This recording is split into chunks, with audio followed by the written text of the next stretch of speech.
पळत होती, कारण ती माझ्या नवऱ्यापासून गरोदर होती. ती माझी सगळ्यात जवळची मैत्रीण, माझ्या घरात रोज येणारी, माझ्या सगळ्या दुःखात आनंदात साथ देणारी. पण मला माहीत नव्हतं ती माझ्या विश्वासाशीच फसवणूक करत होती.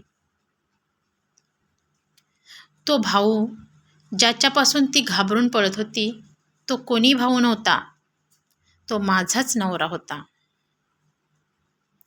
आणि ती त्याच्यापासून प्रेग्नंट होती.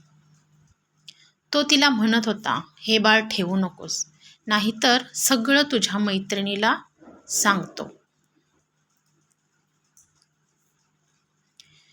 ती मला वाचवण्यासाठी पळत होती, कारण हे गुपित माझ्या आयुष्याचा शेवट ठरलं असतं.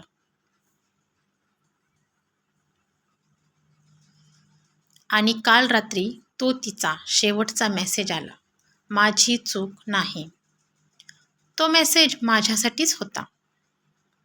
सगळ्या गोष्टी माझ्या लक्षात आल्या. पुढे काय? पार्ट 7 नक्की बघा.